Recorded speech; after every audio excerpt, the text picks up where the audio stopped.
Todavía me persigue la sombra de un amor que creí imposible, un sentimiento que jamás debió nacer, especialmente no por el hombre que se convirtió en mi más dulce y dolorosa prohibición, mi suegro. Nació entre los pesados aires de esta remota hacienda cerca de Sevilla, en la melancolía de sus ojos, en esos momentos robados donde nuestras manos se rozaban sobre los chiles, y en los valses que susurraban secretos más allá de las palabras. Esta es mi confesión, la cruda verdad de cómo los silencios pueden ser más ruidosos que cualquier grito y cómo un amor no dicho puede destruir y transformar a la vez. Quizás al contarlo, pueda entender mi propio papel y el verdadero legado de don Fernando. La hacienda, con su luto recién impuesto, respiraba un aire diferente. Doña Carmen, poco a poco, empezaba a tender puentes, a desilvanar los silencios que la habían atado a don Fernando. Pero a mí me costaba más. Su ausencia, lejos de aliviar el peso en mi pecho, lo había intensificado. Su recuerdo se aferraba a mí como el dulzor persistente del azahar en la brisa de la tarde, una presencia fantasmal pero innegable. Mis días seguían un ritmo monótono.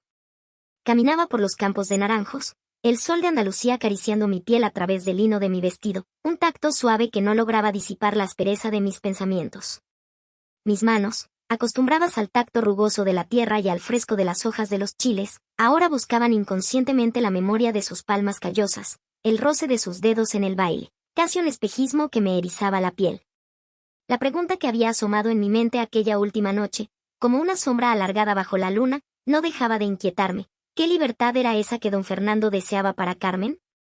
¿Y para sí mismo? Había en su melancolía un deseo inconfesado, un anhelo que trascendía la pena por su esposa.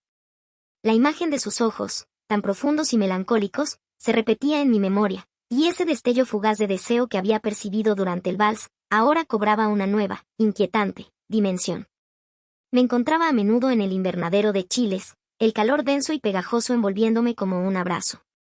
El aroma picante de los besos del __ se mezclaba con la humedad, creando una atmósfera casi onírica. Allí, entre las plantas, sentía su presencia con más fuerza.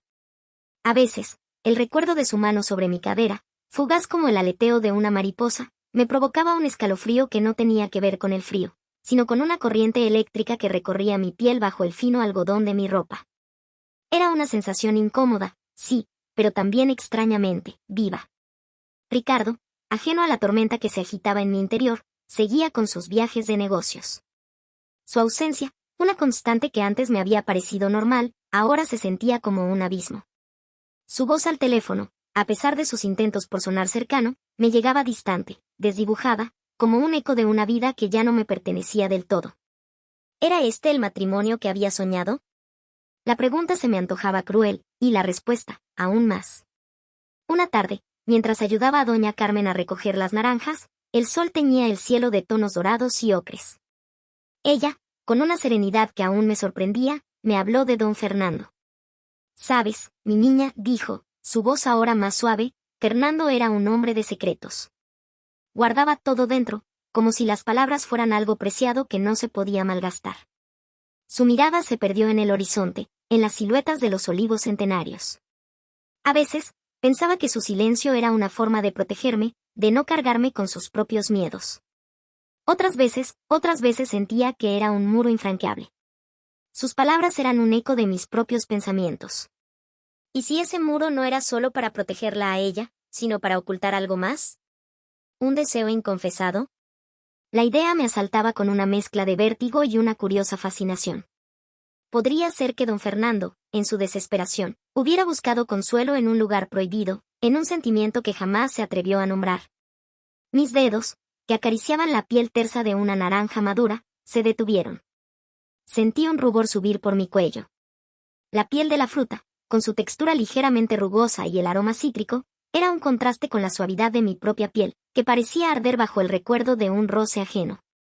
El atardecer pintaba el cielo con pinceladas de fuego y púrpura. La hacienda, majestuosa y silenciosa, parecía guardar 1000 secretos en sus viejas piedras. Y yo, alma Lucía, me sentía cada vez más atrapada en su telaraña, una parte involuntaria de un misterio que se negaba a morir con don Fernando. La noche se desplegó sobre la hacienda como un sudario de terciopelo.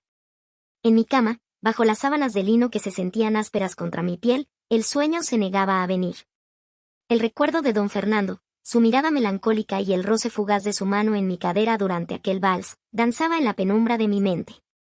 Era un roce ajeno, sí, pero también era como si hubiera despertado algo dormido en mí, una corriente latente que ahora bullía bajo la superficie de mi calma.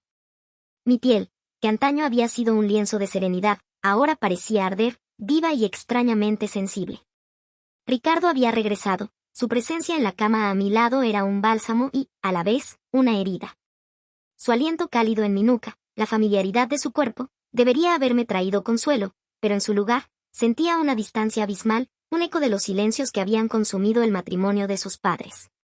Sus brazos me rodeaban con una ternura inconsciente, pero mi mente estaba lejos, atrapada en el misterio de don Fernando, en la cruda revelación de su soledad. Las palabras de doña Carmen en el funeral, ese lamento desgarrador, se repetían sin cesar, un mantra de arrepentimiento y amor tardío. Me preguntaba si Ricardo sentía esa misma distancia, si percibía el abismo que se había abierto entre nosotros. No hablamos de ello. El dolor era demasiado fresco, las heridas demasiado abiertas.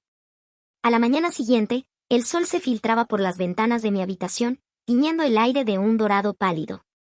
Me levanté con el cuerpo pesado, el alma todavía envuelta en la neblina del duelo. Mis manos, extrañamente, anhelaban el contacto con la tierra, la rutina del invernadero. Era un consuelo, una forma de anclarse a la vida en medio de la vorágine de la muerte. El desayuno transcurrió en un silencio tenso. Ricardo intentaba ser fuerte por su madre, su rostro pálido y sus ojos velados por el dolor. Doña Carmen, vestida de luto riguroso, parecía una estatua de mármol, su figura esbelta ahora encorvada por el peso de la pena. Ya no había rastro de la mujer gélida que conocí. Sus ojos, antes fríos, ahora eran pozos de una tristeza infinita, y su piel, que había imaginado áspera, parecía ahora frágil, casi translúcida, como el papel de la carta de don Fernando. Me acerqué a ella, mis manos buscando las suyas sobre la mesa. Su piel, inesperadamente suave bajo la mía, me transmitió un escalofrío. Ella me miró, y en sus ojos vi un atisbo de gratitud, un destello de la conexión que habíamos forjado en el crisol de la tragedia. Mamá Carmen, susurré, sintiendo la tibieza de su mano en la mía. Hoy iré al invernadero. ¿Quiere que la acompañe? Ella asintió lentamente, sus labios curvándose apenas en una sonrisa lánguida. Sí, mi niña. Me haría bien. Los chiles, él los amaba tanto. El aire del invernadero era un abrazo cálido y húmedo, denso con el aroma terroso y el dulzor picante de los chiles. Doña Carmen, con un pañuelo de lino en la mano, se movía entre las plantas, sus dedos largos y delicados rozando las hojas verdes. Observarla era ver un poema de dolor y resiliencia. Sus movimientos eran pausados, casi reverentes, como si cada planta fuera un recuerdo vivo de su esposo. Yo trabajaba a su lado, sintiendo la textura aterciopelada de las hojas, el calor de los frutos bajo mis dedos. Mis manos, aunque curtidas por el trabajo, aún conservaban la suavidad de la ciudad, un contraste que me recordaba mi origen, mi vida anterior. El vestido de algodón que llevaba se adhería a mi piel por la humedad, y las gotas de sudor resbalaban por mi frente, perdiéndose en la curva de mi cuello, un rastro húmedo que se sentía extrañamente sensual. Fernando decía que los chiles eran como las personas, dijo doña Carmen de repente, su voz apenas un susurro. Por fuera, fuertes, a veces ásperos, pero por dentro guardaban un fuego, una pasión que pocos veían. Me quedé en silencio, escuchándola. Su confesión era una ventana a la intimidad de su matrimonio, un amor que había ardido en silencio, oculto tras los muros de la contención. Ella se detuvo junto a una planta particularmente exuberante, sus dedos acariciando un chile de un rojo intenso. Este era su favorito. Los besos del diablo, los llamaba. Decía que eran un poco como yo, dulces al principio, pero con un fuego que te quemaba si no tenías cuidado. Una risa amarga escapó de sus labios, un sonido que me conmovió hasta lo más profundo. Me acerqué, mi brazo rozando el suyo. A través de la tela fina de su blusa de lino, sentí la fragilidad de su piel. Él la amaba, mamá Carmen, le dije, mi voz suave. Lo siento. Siento que no se lo dijera más a menudo, que no lo expresara. Ella se giró, sus ojos, antes vacíos, ahora llenos de una intensidad que me hizo contener la respiración. Su mano, delicada y sorprendentemente fuerte, se posó en mi mejilla. El roce, tan diferente al de don Fernando, Me envió una descarga eléctrica, una sensación que no había anticipado.